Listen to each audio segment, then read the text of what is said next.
All right, so we're going to pick up from where we left off yesterday on Monday. I'm going to ask that you find the x-intercepts of a quadratic by graphing using that zero product property. So again, make sure you have your Desmos out, your notes out, and this should take us about 10 minutes is the goal. So yesterday we talked about the difference on how to find these zeros. That's the same thing as solving. This word zeros means the same thing as solving. So if I see the words zeros, roots, x-intercepts, they all mean to solve. Ooh, I don't think that's going to get on my screen. They all mean to solve. That's on my screen. Ooh, but you can't see that very well. Well, good luck with that. It all means to solve. All right. So I'm going to solve exactly what we did yesterday. I'm going to set this equal to 0. I'm going to undo it. And I'm going to be left with x equals -4. Some of you can do that in your head. Great. Some of you can't. If you cannot, please make sure you are using these tools in which to solve that you all have, mind you. X equals 3. If you have questions, write them down, and then I can answer them tomorrow. I know it's hard to see with the glare. I'm giving it a try. We'll find out what happens. All right. The next one, and then it says, let's graph it and see what happens. So go into your Desmos, and you're going to graph it without the equals zeros. So hit pause, go ahead and graph it without this part, and see what happens to your graph.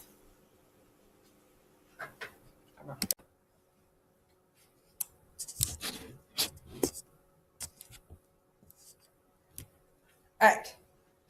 So I would like you to please take this wonderful looking expression, it's an equation because it's an equal sign, and put this into Desmos and tell me what happens. I'm going to give you a few moments to type it into Desmos. We'll get a graph, see what happens.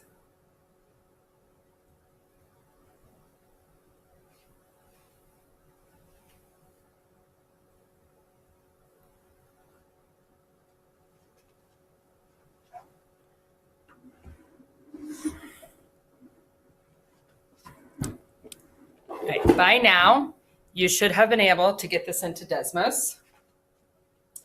And you should have come up with, apparently not that graph. These answers, the x-intercepts of the quadratic function, we'll call them the zeros or the roots. You should have come up with this.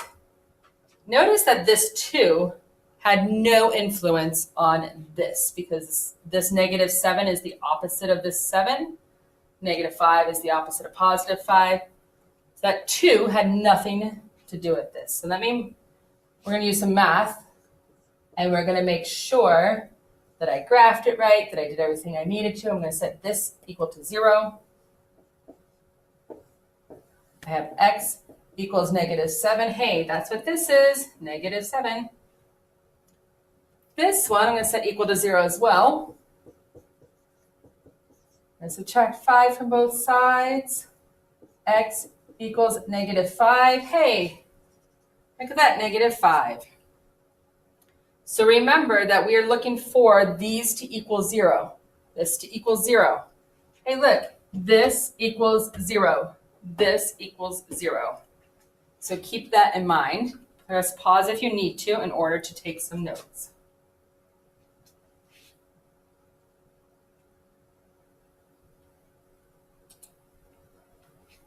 Let's look at another one.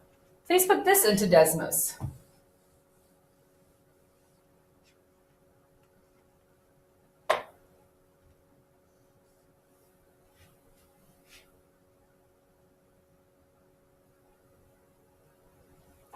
I hope you got this graph to find the answers. Well, look at that. -1.3333, 0 and -0.5. 0.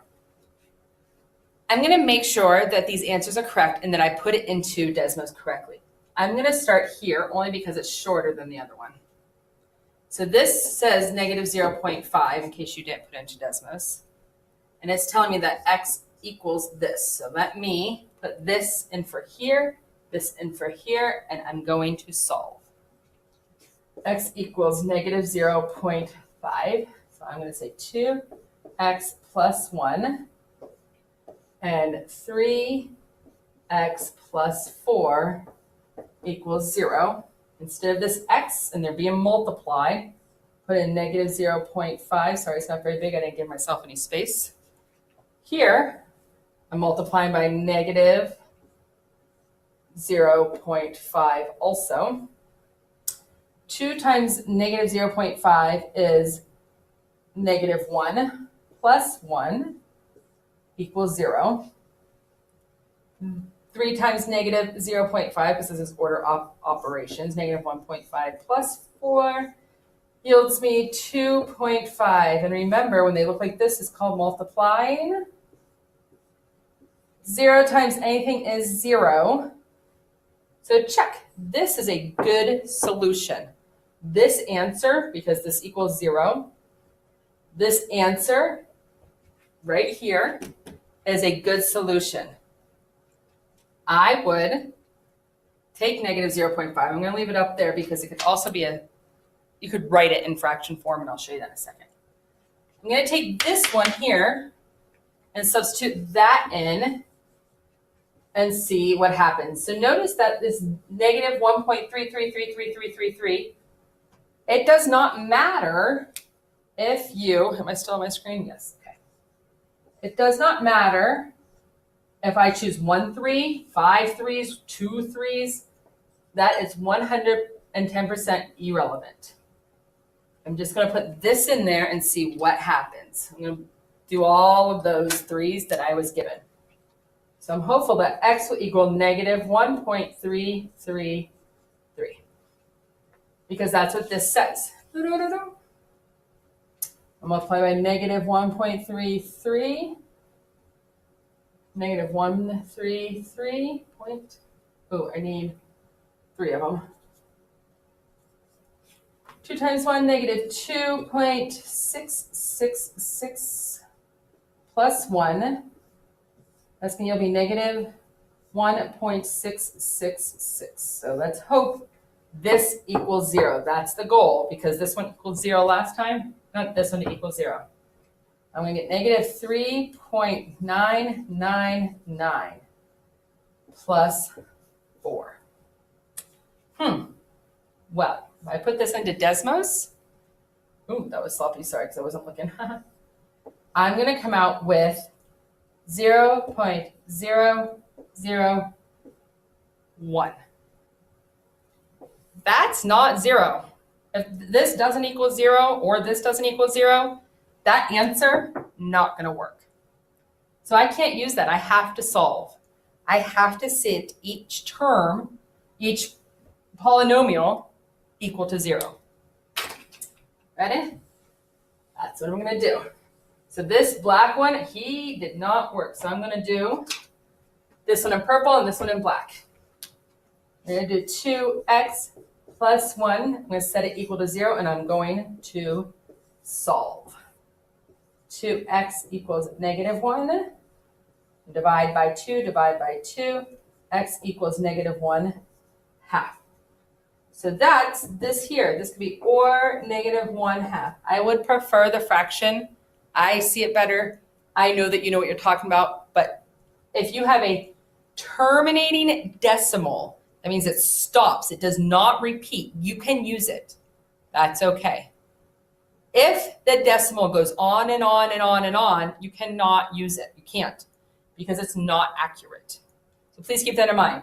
Terminating, that means it stops. You can use it. If it goes on and on and repeats and repeats and repeats and repeats, you can't use it. Sorry, because it doesn't work. I'm going to take my other fancy dancy looking thing there, 3x plus 4 equals 0. I'm going to subtract 4 from both sides. 3x equals negative 4. I'm going to divide by 3, divide by 3. X equals negative 4/3. Or negative 1 1/3. But I would prefer this answer. It's easier for me to understand. This is fine. Prefer this answer, please. and it's less work. So if I put this into a calculator, if you put this into Desmos, -4 divided by 3, it's going to spit this out, -1.3333333333. That's because it's a continuing decimal. It goes on forever because it's out of thirds. So I won't take this as an answer. I will take -4 thirds only. So please be careful with your decimals and what it is that you are solving for. If you get a repeating decimal, 0.333, 0.625, 625, 625, can't use it. You have to find the fraction. If it terminates, if it stops, 0.25, that stops. 0.2, that stops. If it's a terminating decimal, I will take it. But if it's not, make sure you're doing the work. So let's look at another problem. Take a moment to catch up and press pause.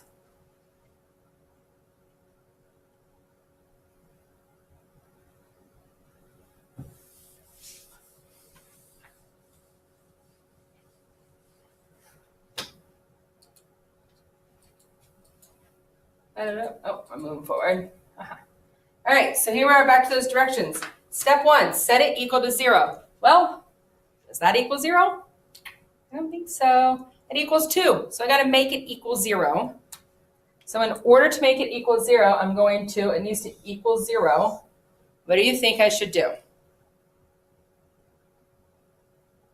I hope you said subtract 2. But if I subtract 2 from one side, I must do it to the other side. But if the question is, where do I subtract it from? What do you think? Do you think I should subtract a constant 2 from a variable squared, a single variable, or another constant? Have a thought. If you said the constant, you would be correct. The reason you cannot subtract from here is because this is a p squared. There's no p here. No p, no p, can't put them together. And you do know that about like terms. I'm going to get 6 here, and then I'm just going to rewrite my equation. P squared minus 5p plus 6 equals 0. All right, step 1's done. Check. Now I need a factor. All right. P squared minus 5p plus 6 equals 0. I would make sure that you try this independently. Press pause and try to factor this.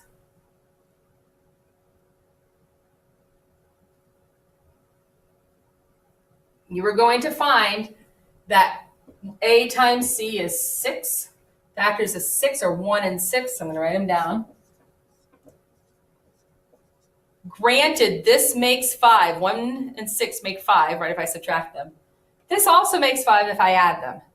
So it has to multiply to a positive 6 and add or subtract to a negative 5.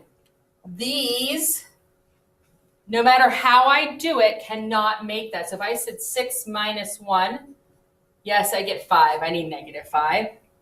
So if I said negative 6 plus 1, I get negative 5. That's true. But if I multiply a negative and a positive, will I get a positive 6? The answer is no way. So I can't use those. So this must be a negative 2 minus 3 equals negative 5. When I multiply two negatives together, I get a positive. It is negative 2p minus 3p plus 6. I'm bringing down those extra terms, so this piece has never changed. We're factoring. I'm going to factor the left side. I'm pulling a p out, p. I'm left with p minus 2. Remember, this binomial must match this binomial, right? And I say to myself, self, what is 6 divided by negative 2? Go to your Desmos and find out. Don't you dare guess, because you guys and your negatives and me and my negatives, we all kind of stink. So think about what is positive 6 divided by negative 2. Use your Desmos to find out.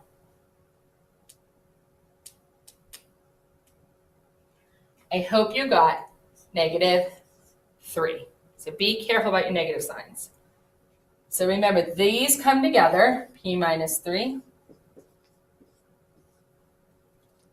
And then I'm left with this guy here, they're a GCF. And the whole thing itself still equals 0. So I have factored completely. Check. Now I need to solve for those x-intercepts. Let me just do it the right color. P minus 2 equals 0. I'm going to add 2 to both sides, add 2 to both sides. P equals 2. Right? This is P minus 3 equals 0. I'm going to add 3 to both sides. P equals 3. These are my final answers when I'm solving. If I put it into Desmos, I get the same thing. But remember, if there's a decimal, you're going to be kind of out of luck. So you definitely need to know how to do this. I have now solved for my x-intercepts. Check. Take a moment and make sure that you're on the same page and you're getting what's going on. I am here at lunch today, so please make sure that you come in at lunch if you have questions. The test is Thursday.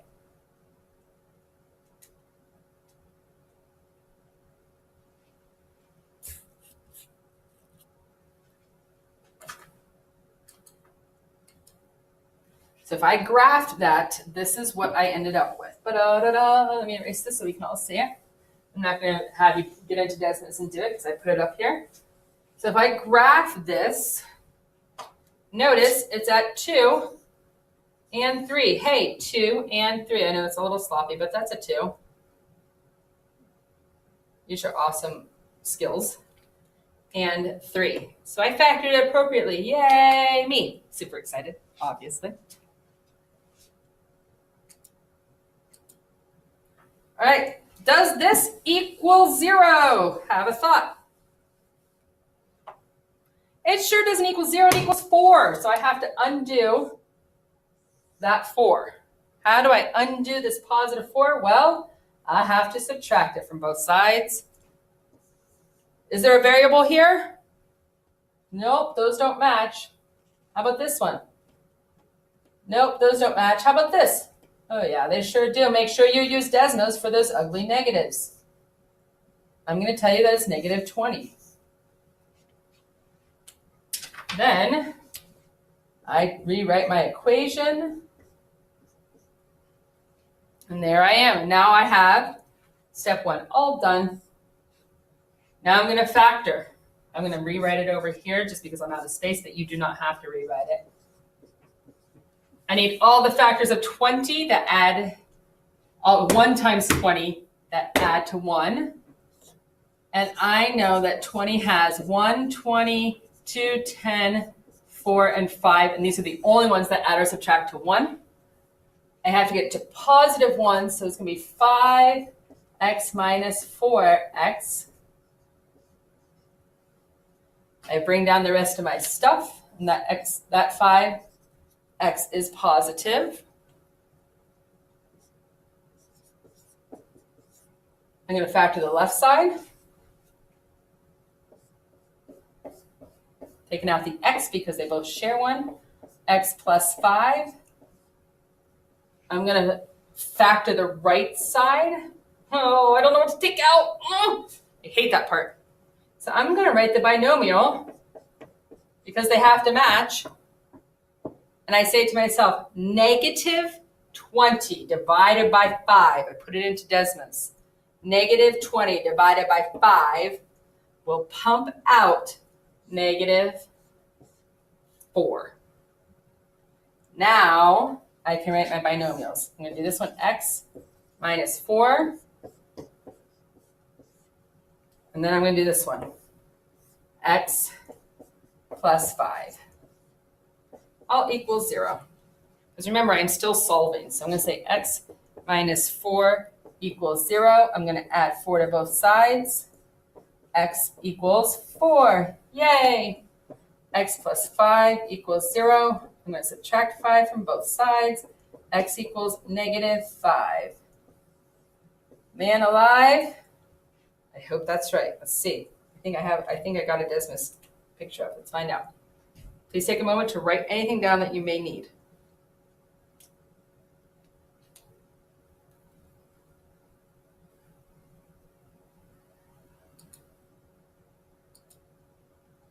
All right, here we go. I graphed it. And hey, look at that, -5 and +4. Hot dog, I got -5 and +4 and -5. Go, Miss Stoddard. Pretty proud of myself. There are some other examples on here that we are not going to get time for. So we are going to fast forward through a few of them, and you are going to help me with the last answer, the last part of this. So we're not going to look at these just due to time, but know that they exist out there and it won't be on the final. So I was going to ask you to decide if this needs to be solved for the variable or not, and how do you know? You were going to write on whiteboards, but we ran out of time, so you're going to just do it in the program that you're using or in your notebooks. We'll see. I think it's going to be on Edpuzzle, so you'll be able to answer there. To solve or not to solve, that is the question. Does this need to be solved? And how do we know? All right, ready? We can't solve this because there's no equal sign. So keep that in mind. I can factor it, but I cannot solve it. If I have no equal sign, I can't solve it. I can factor, yes, solve, no. All right, ready? What do you think? Can we solve or factor this?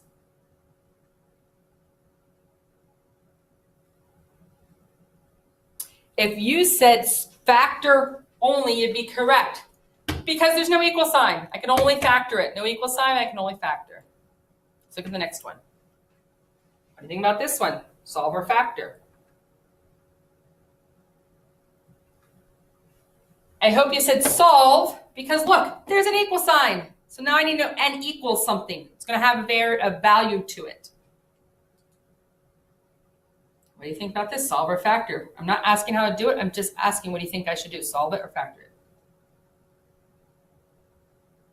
If you said solve it because there's an equal sign, you would be correct. Good job. Solve or factor? You have to factor only because there's no equal sign. Do you see an equal sign? I don't see an equal sign. So you would have to factor it only, not solve it. Solve or factor? Factor only. There's no equal sign. Factor only. See, is there one more? Yes, there is.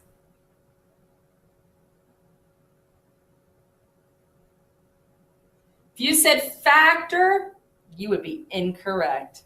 Solve, because there's an equal sign. I have to solve. I need a value, an answer for the b. All right, so I'm going to solve. Use either Desmos or factoring. You must use a fraction if needed from Desmos. So that's your job at this point in time to make that happen. I'm going to help you out.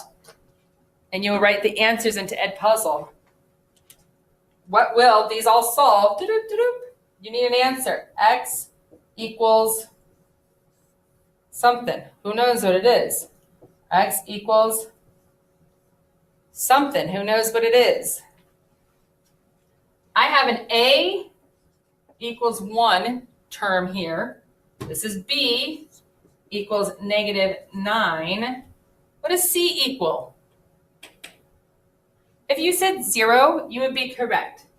It's not there. It's just not there. So I could rewrite this ax squared minus 9x plus 0. What times 0 adds or subtracts to 9? Are all the factors of 0? Oh, shoot. There are no factors of 0. That means you need a GCF to come out of this bad boy. That is what you need to do, is take a GCF out and then solve from there. What about here? What do you think? I have an A term. A equals 9. Do I have a B term? Remember, it has to have one variable. Nope, no B term. I have a C term, -4. Let me see. Maybe this will work. 9 times -4 is -36. What are all the factors of 36 that could add to 0? Well, there's several factors of 36. 1 and 36, 2 and 18, 3 and 12, 4 and 9, and 6 and 6. Could this add or subtract to 0? No. Add or subtract to 0? Add or subtract to 0? Add or subtract to 0? Ooh, these can add or subtract to 0. This is factorable. When B is 0, it's factorable. It's when C is 0 that it's a struggle. Quite the struggle. So give that a go. That is your closure for today. As soon as you've typed your answers in and you've checked them that they're correct, you've substituted it back in and made sure they're correct, you may get your review packet from the sub or the support staff who's in class. Have a good day. Hope this worked.